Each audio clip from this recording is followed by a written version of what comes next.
Hi, everyone. My name is Jazz, and welcome back to the very, very long awaited episode of Maybe It's Me. It's been almost 2 years. 2 years of me just like not talking, not doing my podcast, not editing, nothing. I feel like I've just been in fog.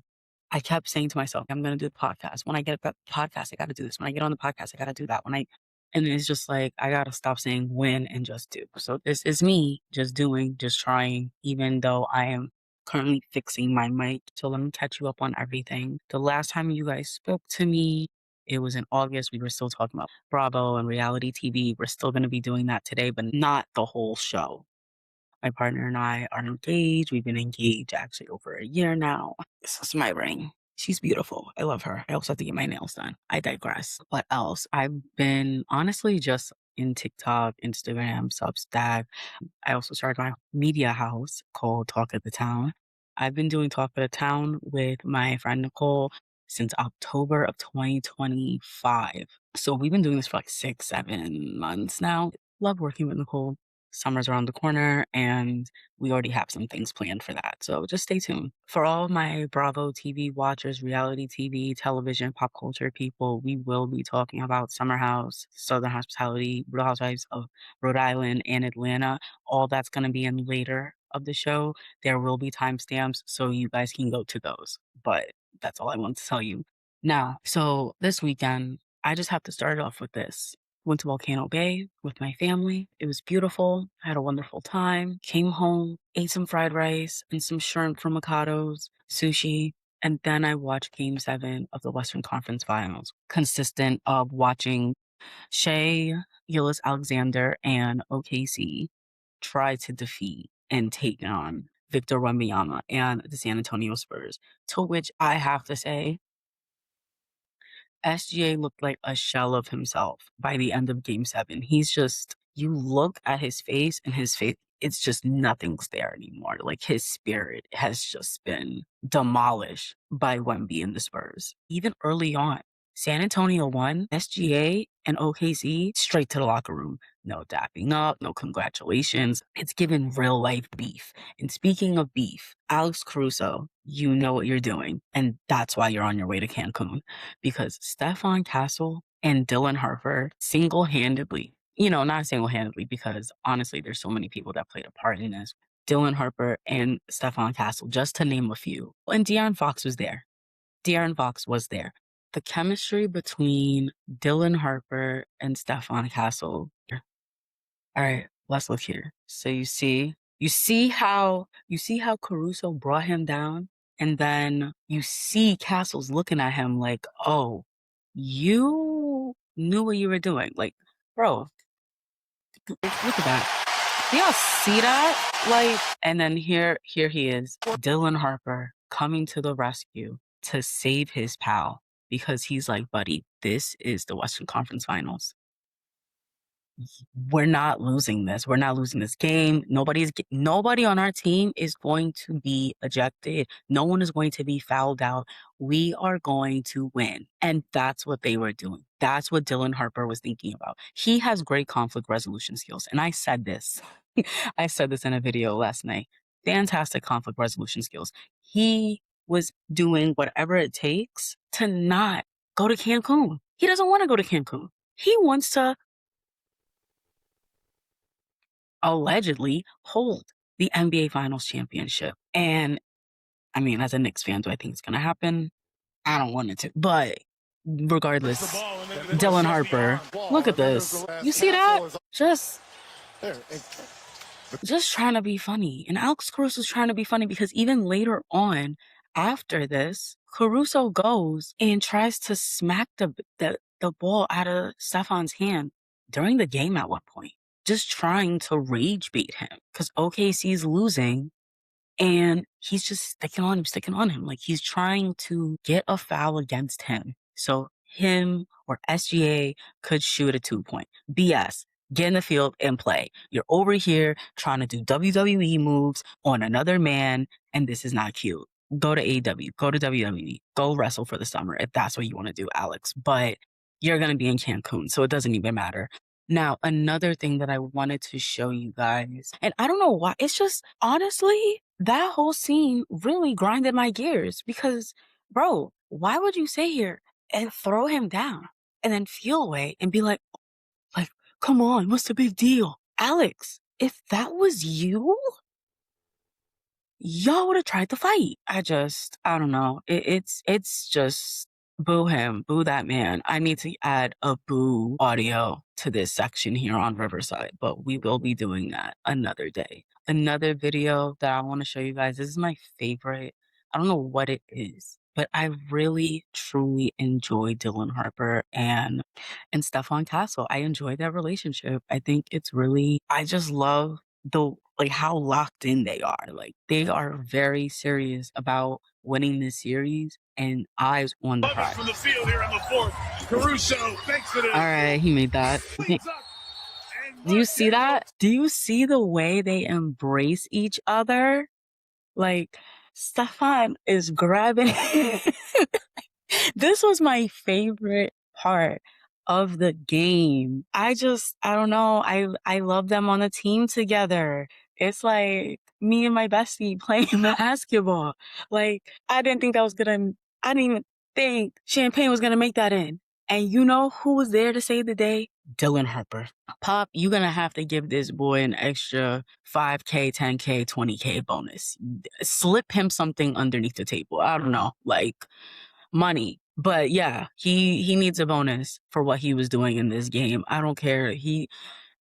If I was Dylan, I would have been like, I take Zelle, I take Apple Pay, I take PayPal. Shoot, if you really know me, it was so good, girl. Girl, you might as well ask him if he take Venmo too, please, please, please, please. Like Dylan Harper, excellent work.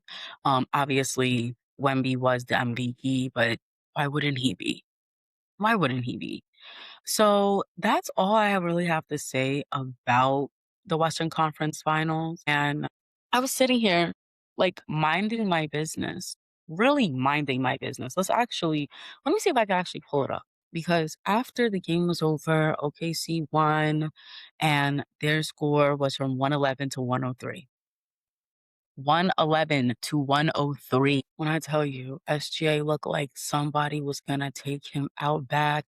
But yeah, that's what I saw. So I'm online, gardening outside. And I go on Twitter because I was trying to find this exact clip of Dylan Harper and Stephon Castle like holding each other's jerseys. I was trying to find that on Twitter because I'm thinking someone would make a meme of it. I should have just recorded it. That was one of those moments, but it's fine. I'm gonna watch it later. I have NBA League. So I get online and people are talking about Jay-Z at the Roots picnic, yada, yada, yada. Let me actually go to the real tweet that I saw because I think I ended up retweeting it because I was like, what are we talking about? Oh, that's okay. Let me actually get to I gotta open my Twitter for this one. And that's the bad part.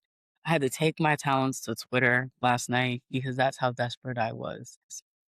Kirk Wright 79 said Jay-Z took out those hair tusks and said, and it's the video of everybody jumping that girl, like trying to jump that girl, and she was molly whopping And so I saw that and I was like, what is he talking about? So obviously I do my research and then I start seeing this stuff.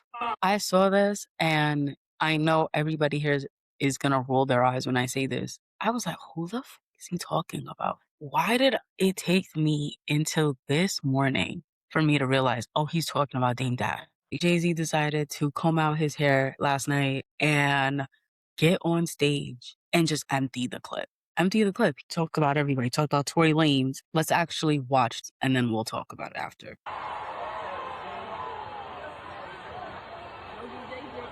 You had to catch y'all in the front pit, which you front pit. I'm the one who's stroking the pain. That hill you can die on. There's way too much flack that comes from those pains. I'm killing them softly. What's understood don't need to be explained. One in one place to the other. I still have you suckers out all of you niggas game. I ain't much for me to know how. Cheers to the runners, I remember the hunger pain. The price of the bricks going up. It's gonna cost you a fee to even say my name. And Isaiah J is so funny. Content creator Isaiah J said when he showed this clip on his page, he was like, I wish Beyonce came out and started singing, say my name, say my name. I fell out. I said, oh my God.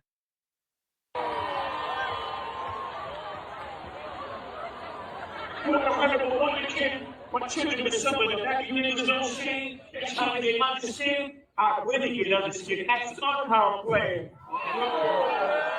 And if you don't even know that story, back in 1999, Jay-Z allegedly, which he's now admitting to crimes on stage, Kanye, he's admitting to crimes on stage because you wanted to talk about his kids. Jay-Z was in the club and was like, you broke my heart, and proceeded to shank him. Like, how he did all that, we will discuss that in a separate episode another day. Okay, I'm actually going to pull up the article for you guys. His name is Lance Rivera, so he's like a film producer, director, and he was a record producer as well as like a music executive. And so on December 2nd, 1999, Rivera was allegedly stabbed by Jay-Z at the release party for Q-Tip's album Amplify at the Kit Kat Club in Times Square. The Kit Kat Club is no longer there. This incident happened over alleged bootlegging of Jay-Z's album Volume 3, Life and Times of S. Carter, before the release on December 28th. And in 2001 to be exact, Jay-Z was sentenced to 3 years probation, which then Rivera claimed in 2023 in an interview with DJ Vlad that Jay-Z falsely took responsibility for the stabbing and said that the rapper didn't commit the crime towards him. And apparently in 2025, Dame Dash alleged that Jay-Z stabbed Un because of a girl by the name of Charlie Baltimore. So yeah, that's a lot of information, but that's also a little tidbit of what Jay was talking about. So he talked about Dame Dash. Another one fumbled this. Wonder how I got the blame. His teeth is tumbling out the mouth, and somehow I'm the one who did it. He talks about Tory Lanez, and then what he said about Tory Lanez was, your son, he's actually talking about Tory Lanez's dad, because he said, your son on a federal jail line mumbling something about having too much in his drink. You know how dumb that is? Then when he's talking about Dame Dash, he's saying, niggas' teeth is tumbling out their mouth and somehow I'm the one who done it. I ain't much for meetings. No how. Cancel the brunches. I remember the hunger paid. Crowd went crazy for that one. The price of the bricks going up is going to cost you a B to even say my name. You ever heard of a wonder kid? My children and some of them. Have you niggas no shame? Y'all trying to get under skin. I really get under skin. Ask Un how I'm playing. So yeah. And then he said, y'all thugs with thumbs again. Everybody think they're the ones insane. Talking about Kanye. You're no man, and watch how sane he act in my presence. Niggas shrink. I need a new therapist. The shit out working. I'm truly on the brink. Y'all better not encourage him. Y'all don't want me to think these thoughts that I think. Quest introduced me to Jaguar. I don't know why I still fuck with him. He even told on Nicki Minaj. Talking about that lady back on that stuff. She sound like she in love with him. Her can't even take their kids, enough of them. You can just watch the rest of the clips on social media. But yeah, Sean Carter was not playing with none of them. Not Jaguar, Wright, not Dame Dash, not Tory Lanez, Nicki Minaj. He talked about Drake at the end, and he just basically says, I was never a fan of you. You were a fan of me. But this was all after Jay-Z said in a previous interview, he said he's like over battle rap, or battle rap is over because it gets dangerous. It kind of reminds me of that Drita meme where it's like, I know I say violence is never the answer, but yes, it is. That's basically what Jay-Z is saying. So that happened, and then Academics is saying that he let Tory know what Jay said, and apparently there's going to be a response on the way. That's, I guess, is what's going to happen. Let's see if anybody else responds, and I will be here with my ears to the streets and for us to talk about it on here, because there's just some topics that I kind of have to talk about, and I can't just talk about this in 3 minutes or less on TikTok or Instagram. That's why I started doing this show, because to be honest, I had to talk about this. It was just so much. But so my takeaway from the Jay-Z part, it completely made me forget about the Western Conference Finals and the fact that the Knicks are going to be playing against Wemby tomorrow. So that was a nice little distraction. Everybody need to get back in the booth, or they need to get on stage and do a freestyle. That's it. That's all I wanna hear. I don't care about guns, I don't care about stabbing, I don't care about fighting, I don't care about none of that. I want everybody to get in the booth. Everybody gotta get in the booth, everybody gotta fight in the booth over a beat, and that's it. You guys tell me, but who do y'all think don't really got a leg to stand on? Because do I think Jay-Z was, like, really killing them? I think this was just like a, "This is what I can do, play with me if you want to." And I can always appreciate those. So, yeah, in the court of maybe it's me, I find Sean Carter's response not bad. Carry on. Get these people working. I need everybody in the booth. I need music coming out this summer. Latto also dropped an album, and that was about falling in love with 21 Savage and having a baby. And I think the biggest takeaway I took from that album was maybe I was expecting a different version of Latto. I was expecting like the Latto that's like very much outside, very much getting money, things like that. This is just more talking about her settling down, which I think is for the real yearners, the real lover girls, the real my man, my man, my man, my man, my man ass women and people that like to be in love and have a baby and a family, and that's perfect. Was I expecting Latto to sound like Future on an album called Big Mama? Unfortunately, I was. Yeah, I was. I don't know why I thought that, but it's like she has a photo of her with the belly. The one thing I will appreciate about Latto is everything leading up to the pregnancy. I like the YouTube videos, behind the scenes of each of her photo shoots, behind the scenes for her song Business and Personal. And even my friend said it, put it in your music. They're gonna pay you regardless. And Latto also said in an interview with Nadeska, when she called it her retirement album, she was in postpartum and she was just like, "This is how I felt in the moment. I don't feel that way now. I had good days, I had bad days. And the day I put out that tweet about the retirement album, it was a bad day." Postpartum depression gets everybody. And that's my theory on that. But congratulations to Latto. I'm glad that she had a very healthy pregnancy. Obviously she had a girl, and I will be shocked if that baby's name is not named Chanel. And I'd be okay if she never showed us her kids. You don't gotta show us nothing. But the one thing I do know, there's no way you're not gonna go on tour. You're not gonna put out music ever, ever again. Like, you've been working for 10 plus years. I just don't see that. So I'll play you some of my favorite songs from the album. She made all these singles. Oh, she made a few of them singles. Hostage is a single. Yes, it is. It is a single. It is a single, child.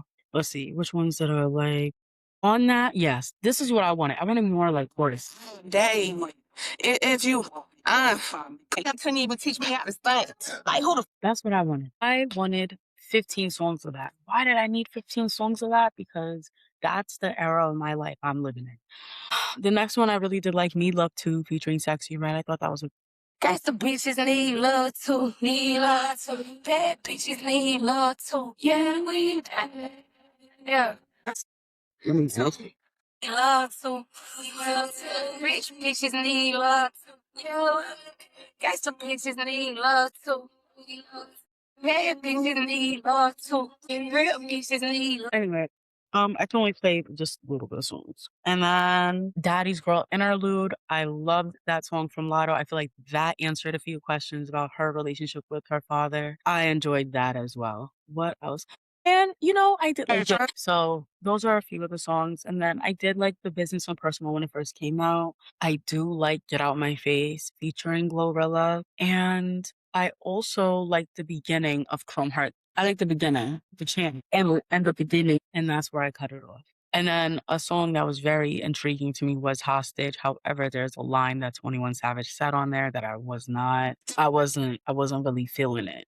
We're not gonna talk too much about it because I don't want to really give it that much energy, but where is it? Catch up, nigga. You stuck on Dejan, oh, God. Which is a bitch, but I be in the hood so much. She calling me Trayvon. I hood hoe making me grits. He said that, and I replayed that twice because I said, "What did you just say?"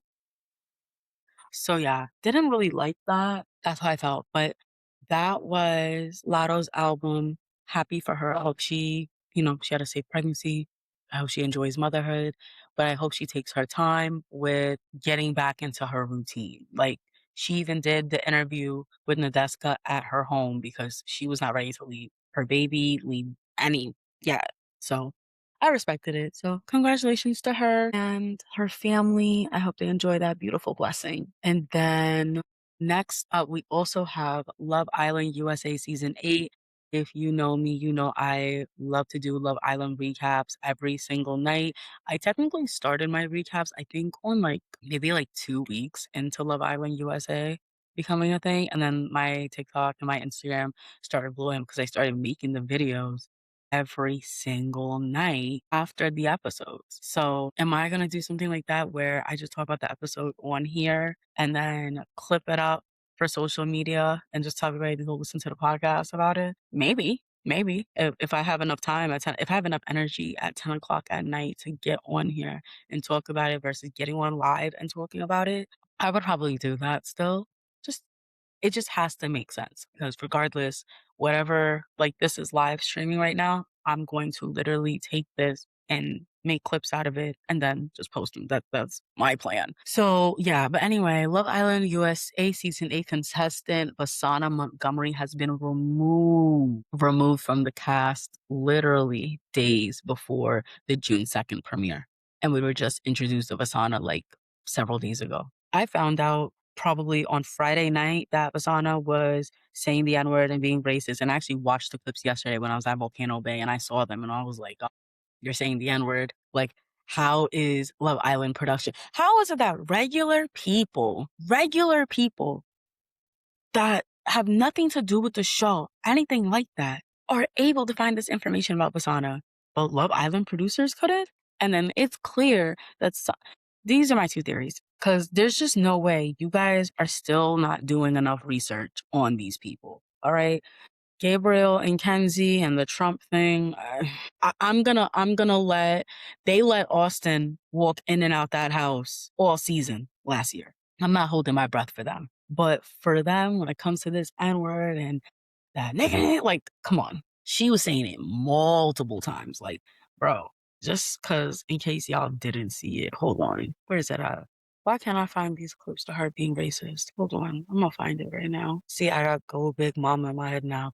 Go Big Mama, go Big Mama, go Big Mama. Here it is. It's on it. Just see it. So, and then in case you don't know what Vasana looks like, let me actually help you out here. Where's that photo of her? There's so many different photos of her. So let's look at this one, the Love Island USA one, which by the way, I feel like they took her photo. This is Vasana, the one that said that that's no longer on the show.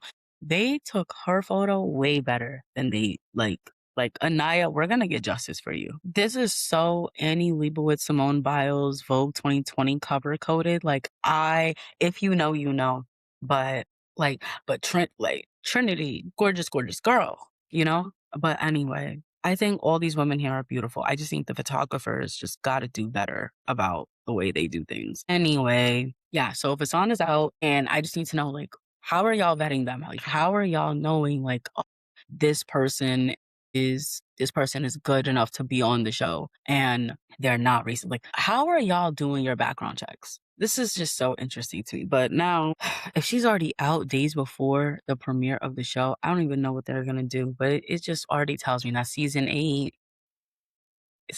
gonna be crazy. Like, even today, we got introduced to Kenzie, who's also getting grief right now because she was allegedly a Trump supporter. And I'm saying allegedly because I just saw one clip of it. And so I'm gonna say allegedly about everything. Vasana, though, I will say she was definitely removed because of those N-word posts. But yeah, here's Kenzie. And it's so amazing. I feel all of this excitement in my veins, like it's pumping. Yes! I'm a nurse from Kennesaw, Georgia. I literally just graduated the day before getting here at Kennesaw State University. Yes! I graduated from their nursing school. And I'm also a nanny. These two little cute girls, I eat them up. I love them. They're just cute little babies, you know? I used to be a competitive dancer, so every morning I wake up, literally do my split. Like, it gets rid of so much stress. Express that groin and lay. You will feel amazing. Do it right now. Really do feel like I'm this big lover girl inside. My parents are still in love, and it's beautiful how their marriage has grown. It's been 30 years. I want that kind of love. I was in love once, but I've been single now for a year and a half. I'm so starving for some boy. hot. I'm getting hot. So I think she's gonna be the wild card of the season. She's either gonna get voted out within like the first 2 weeks, or she might make it all the way to like top 5. But what I do know for sure, she would have done numbers as a Casa girl, but her coming in as an OG Islander will be very interesting to watch. I will be looking forward to that. So, but yeah, if you are watching Love Island USA or you plan on watching Love Island USA, let me know, DM me, and also make sure you guys are following me on social media. I didn't even 42 minutes in and I'm just now saying that, like, oh my God. But anyway, let me say we're also going to talk about, because speaking of reality TV, like we're just gonna talk about everything now. So we're gonna talk about my hyperfixations of the week, because since we're already talking about reality TV. Love Island USA season 8. I'm ready. I'm sad. I'm ready to literally get in front of this mic and talk about it ad nauseum with anyone. So that's what I'm ready for. Real Housewives of Rhode Island, new episode tonight. I think it's episode 10 is tonight.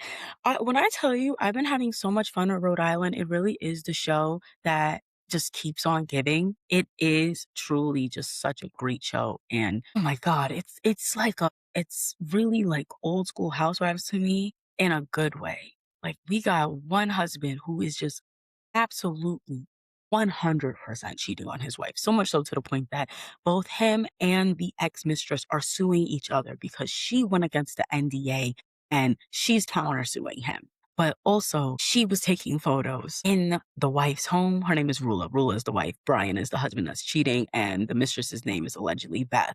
And Beth is Instagram mutuals with Joelle and Tiberi, who is also on the show, because she allegedly stole her sister's boyfriend. But Jen and Gary said that they like kissed and he like touched her boob in like 8th grade. So it's this thing that like, oh, Joellen went after her sister's boyfriend, which she always said like, oh, I was in 8th grade when I saw Gary. So yeah, I thought he was hot. And she chased after him. That's my favorite girl on the show. I'm so sorry. Like, she's funny, she's brass, she's very honest, she can't cook, she has a complicated relationship with her mother. She was made for TV. Joellen, let's go. Like, I love her. The only thing is, with all of my favorite housewives, I do have to critique them when I feel like they are being a little unfair. And I feel like the only time Joellen's being unfair is when it comes to Rosie. Rosie is also another housewife that she's former newscaster. She allegedly slept with a basketball coach. She allegedly got fired because she slept with one of the higher ups at her job. And she says she quit her job because she had colitis and didn't want to work there anymore. And she has her own production company, her own show where she highlights small businesses. She making her money that way. Her husband is an entrepreneur, does multiple jobs, real estate, singing. He's a Frank Sinatra performer, not an impersonator. He's very sensitive about that. Rich don't like that. Rich and Rosie have been married for a year. She doesn't want kids. Rich sounds like he might want those. That's going to be a conversation seasons from now. Because if Rosie's very adamant about not wanting kids and Rich says that he does, I have seen this story before. I don't think it's going to end well. But the person that keeps talking about Rosie's transgressions and rumors and like if Rosie breathes too hard, you know who's there to always make sure she's there to tell Rosie to shut up or spill more truths about her. Kelsey Slam Pig Swanson. Yes, she is. Who is Kelsey Slam Pig Swanson, if you don't know? So Kelsey was with her boyfriend for 10 years. He's a very rich guy, comes from a very prominent family in Rhode Island. If you are from Rhode Island, then you know the judge named Judge Frank Caprio. Excuse me.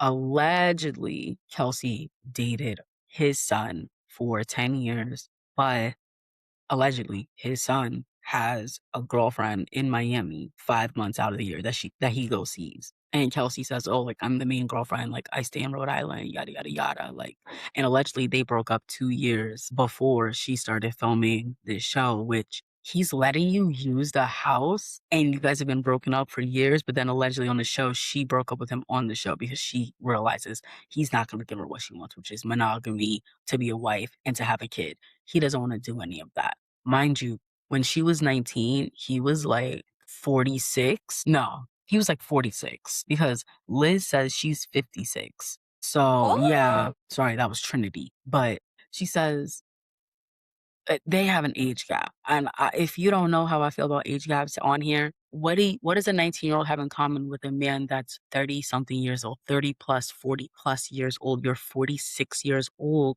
What are you doing, this 19-year-old? And I can't believe that doesn't come out of Kelsey's mom's mouth at least once a day, unless he was using some of that money to help her family, which I can understand that. But yeah, so Slam Pink Swanson broke up with her boyfriend and she's been mad as hell about it, and also just mad at Rosie's existence. Rosie is married with her own house, family, career, and Kelsey just feels like everything about Rosie's life is a lie. And even so much so to the point where she's giving her backhanded compliments and then acting like, well, I was complimenting you. And I was like, nah, it's not really a compliment. Like you were being a jerk and you know that. And Kelsey won't own that, which I feel like is my only issue with Kelsey. But other than that, I like her. I think she's funny.